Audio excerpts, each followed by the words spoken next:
Hello everybody and welcome to Climate Change Day 29. Last time we were together, we took a look at some mitigation strategies that we can put in place to help keep carbon dioxide out of the atmosphere. Unfortunately, one day is not enough time to learn all about that, so come on along and let's do mitigation part 2. Our quote for today comes from Bill Nye, who says, "The most serious problem facing humankind is climate change." By the end of today, you will be able to explain the components of climate change mitigation. And our focus today is going to be on heating buildings, transportation, and agriculture. Coming up next class, you do have Journal Club number 6. Be ready for it.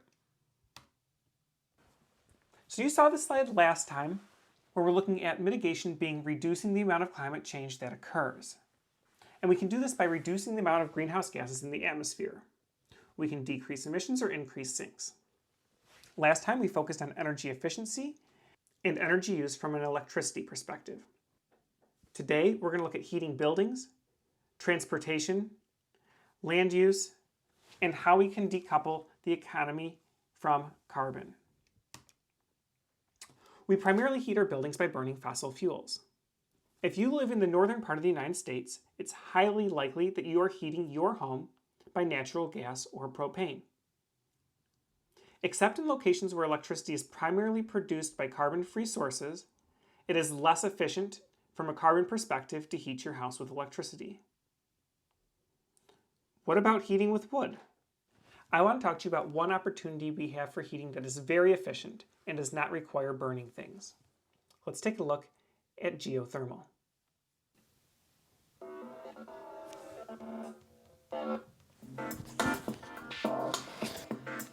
We all want to save money heating and cooling our house or office, right? The answer may be under your feet, literally. Much of the heating and cooling can come from the ground, below the surface, with something called a geothermal heat pump. You see, below the frost line, about 10 feet down, the Earth maintains a nearly constant temperature of 54 degrees. We can tap into this energy to provide heating in the winter and cooling in the summer. Okay, now here's how it works. Bury a loop of pipes, called a heat exchanger, just below the surface, and fill them with water or a water and antifreeze solution. During the winter months, the air is usually cooler than the temperature below ground. The solution circulates in a loop underground and absorbs the Earth's heat. This heat is brought to the surface and transferred to a heat pump. The heat pump warms the air, and then your regular heating system warms the air some more to a comfortable temperature. Finally, ducts circulate the air to the various rooms. Now, a huge benefit is that the geothermal system doesn't have to work as hard to make people inside comfortably warm, and you save lots of money on your heating bill. In the summertime, the system works in reverse. When it's hot outside, the temperature below the surface is cooler than the summer heat. So, the fluid in the loop absorbs heat in the building and sends it underground. The ground's lower temperature cools it, and it's circulated again and again. Now you're saving money on air conditioning. Now, this church uses a large geothermal heat pump to heat and cool the building. It has a very big parking lot, which lets it spread out its loop horizontally. But if you don't have all that space, you can go straight down and use a vertical loop system instead. Geothermal heat pumps can be used just about anywhere in the US because all areas have nearly constant shallow ground temperatures, although systems in different locations will have varying degrees of efficiency and cost savings. The constant temperature of the Earth just below our feet is a sustainable resource, literally in our own backyard. It's a clean energy source ready for us to use, to heat and cool our homes and buildings while lowering our utility bills.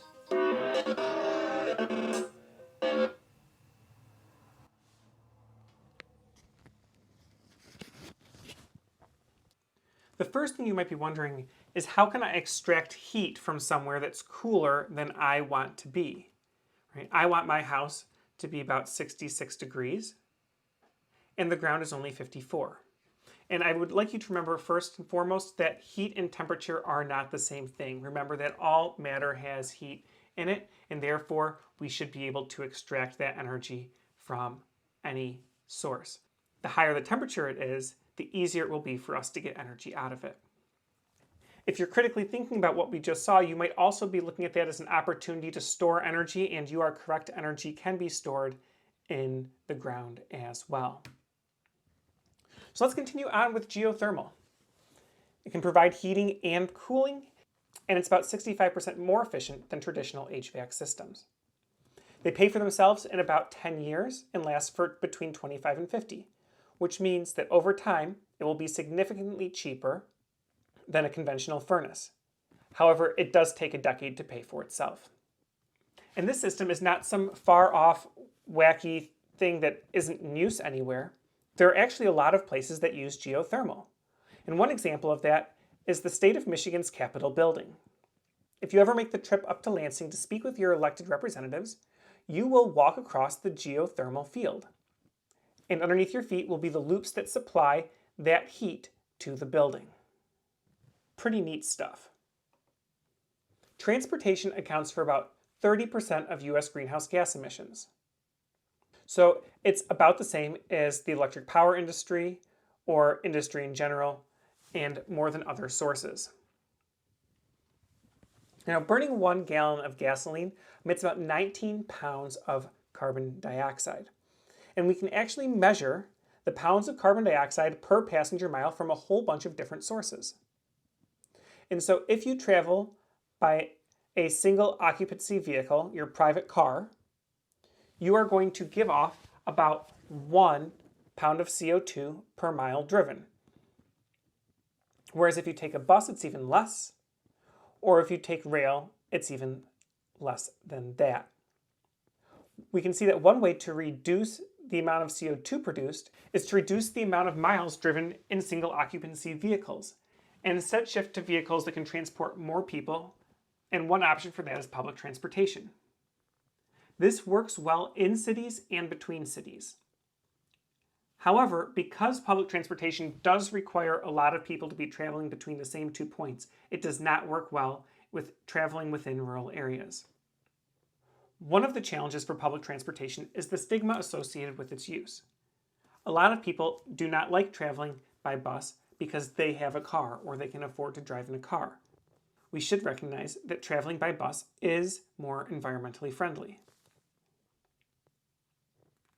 If you are going to drive around in your car, maybe an electric vehicle is a good option. Electric vehicles produce less life cycle emissions than internal combustion engine cars, even when electricity comes from carbon-intense sources such as coal. So that means that over the course of the vehicle's life, so from manufacture through decommissioning, an electric vehicle is more efficient. And what do people say about electric vehicles? What is the problem? The biggest one is people have what's called range anxiety. They're worried that they can't charge everywhere. What if I run out of juice? And sure, you can't charge everywhere, but you can charge at home. Electric cars are good enough for 90% of trips. One thing I like about driving an electric car is I don't have to go to a gas station. I can just come home and plug it in my garage. It takes a long time to charge. Well, with a home charger it does, but if I plug it in overnight, that's okay. And it actually doesn't take so long if you have a level 3 or level 4 charger. There are different chargers that you can plug into cars that work at different voltages and fill the batteries up at different speeds. If you're working with a level 2 charger, sure, it might take you 8 hours to fill up, but if you're working with a level 4 charger, it might take only 20 minutes, which, if you're on a road trip and you do it at a place where there's a bathroom and a convenience store, that's not actually too terribly long. There are very few times that most people regularly drive more than 250 miles without a break. If you only drive more than 250 miles in a go once or twice per year, it might still be worth for you to have an electric vehicle and rent a different one for that occasion when you need to go farther. And this one is purely subjective. They are super fun to drive, and I'm not like super into driving cars. And in the beginning, a lot of people said that they didn't have the performance, but when you push the accelerator down and it throws your head back against the seat, it is a cool experience. And that's not true just for Teslas, but if you get a Chevy Bolt, it's got some pickup too. And one of probably the biggest things for a lot of people is there's not a lot of significant maintenance. You have to rotate your tires, but there's no oil to change. You have regenerative braking. You're not slowing down by friction. Your brakes don't wear out quickly. Sure, you might have to change a headlight, but you're not going to be having very costly maintenance bills, which, if you're looking at which costs more, an electric vehicle or an internal combustion engine, plays a major role in why, over the course of the life of the car, electric vehicles tend to come out a little bit ahead. Every time we talk about electric vehicles, somebody wants to bring up, what about hydrogen fuel cells? And there's a lot of reasons for this. People say, I want to be able to fill up quickly and drive as far as I want. I can't do that with an electric car. I can only go 250 miles. Well, there are currently very few hydrogen fill-up stations. So I've put a map up of all of the hydrogen fueling stations around, and it looks like they're pretty much all in California, except there's one in Connecticut, one in Quebec, and a couple in British Columbia. And the problem with that is no one will buy hydrogen-powered cars unless there are stations, and no one will put in stations unless people buy hydrogen-powered cars. There's a catch-22. Additionally, creating hydrogen is currently less efficient than storing electricity in batteries.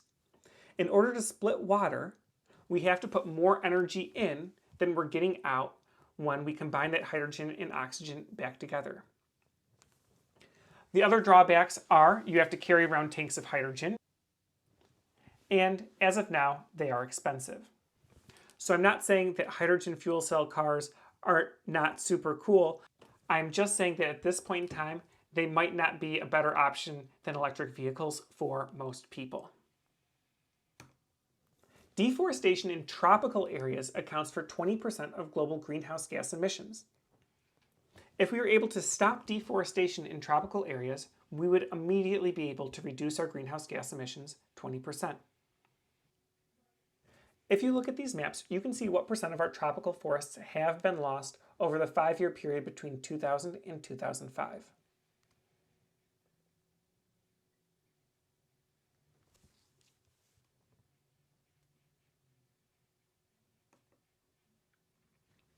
Apart from reducing deforestation, there are other forestry practices that can be of use. We can reforest areas, which is where we plant trees in places that used to have trees and no longer do. When you do this, you need to make sure that you plant in a way that you actually replace a real ecosystem and not a monocultured farm. There's also afforestation, where we plant trees in places that never had them. And if we look at the impact that this can have, if we increase the amount of trees on Earth by 25%, it would offset 20 years worth of emissions. So if we wanted to offset 40 years worth of emissions, we would have to add 50% more trees. If we wanted to offset 80 years worth of emissions, we would have to double the amount of trees on Earth. It can help, but we do have to reduce our emissions regardless, because you can only increase the amount of trees on Earth so much. There is limited space. If you want more information about the idea of fighting climate change by planting trees, go ahead and look up the Trillion Trees Project. When looking at other agricultural practices, there is a potential to build up carbon in the soil or sequester carbon using no-till agricultural practices. So if instead of tilling the soil every year, you plant in ways that do not require that to happen, we can increase the structure of the soil, remove carbon dioxide out of the atmosphere, and make the soil more fertile. However, if you till the soil even once, you risk losing all of the carbon that were sequestered over years. It turns out that no-till agriculture is beneficial only in certain soil types and requires vastly different farming practices. Currently, in the United States, it's used in about 20% of our cropland.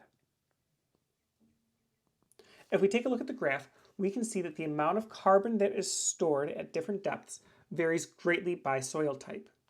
It's important to take the soil type into account when determining whether or not this is a practice that should be used in a certain area. Another agricultural practice is organic farming. In order to produce nitrogen-based fertilizers, which are used in the vast majority of crops that are produced, The Haber process must be employed. And in this process, hydrogen gas and nitrogen gas are combined at very high temperatures to produce ammonia. And those temperatures are achieved by burning fossil fuels. Producing nitrogen-based fertilizer is itself very carbon intensive. When we're laying down our fertilizer, we can see that over time the emissions from soil have increased significantly, as has the energy used for fertilizer production. If we want to look at the different components of organic farming and whether or not they are superior or inferior to conventional farming practices, it depends on where you look. If you're looking at the adaptiveness to climate change, then organic farming is much better. If we're looking at productivity, maybe not so much. Next agricultural practice is eating vegetarian. Every time you go up one trophic level, about 10 times more energy is required for the same number of calories. So if I eat primary producers, so plants, as opposed to primary consumers, we are much, much more efficient. It takes less land and less energy inputs. This is, of course, because a cow is not 100% efficient. If you feed a cow 1 pound of food, it does not gain 1 pound of weight. Beef production is a leading cause of deforestation in the Amazon. So on top of the inefficiencies that exist in a cow itself, the practice of producing beef is causing many problems in some parts of the world. If you switch one meal a week from eating meat to eating meat-free, it's like driving 1,160 miles less per year. Imagine what would happen if you switched even more. If we take a look at meat alternatives, such as the Impossible Burger, and in this example, this is comparing the Impossible Whopper to the original Whopper from Burger King. The Impossible Whopper has an 89% smaller carbon footprint than beef. Look at that, about 90% smaller. Makes sense when we look at our trophic pyramid and thinking that we're only keeping about 10% of the energy as we move up the table. If we want to eat a diet that is low in CO2 emissions, you can look at this bar graph right here in the middle of your screen, where we can see that eating things like potatoes, carrots, legumes, and rice are much more efficient than eating things like cheese and beef. So just as we wrap up our discussion of mitigation strategies, I just want to show you this one graph which looks at the impacts of individual actions. And I think by this point in time we've probably realized that just upgrading our light bulbs is not going to fix the climate problem. But a lot of us might not realize the level of impact of some of these things.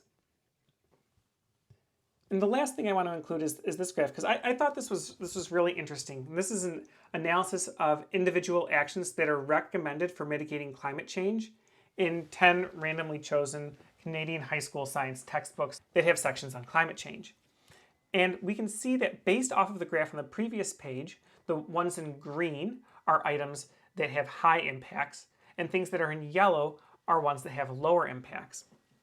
If we look at how frequently these are recommended in the textbook literature, we can see that there's not necessarily a correlation between having a high impact and being recommended to most people.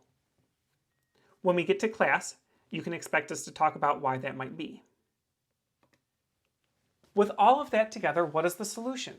Solar alone will not solve the climate crisis. Wind alone won't do it either. It'll take the combination of many approaches, and we're going to discuss this next in our sections on climate policy. The more diversified and distributed the solutions are, the better they will work.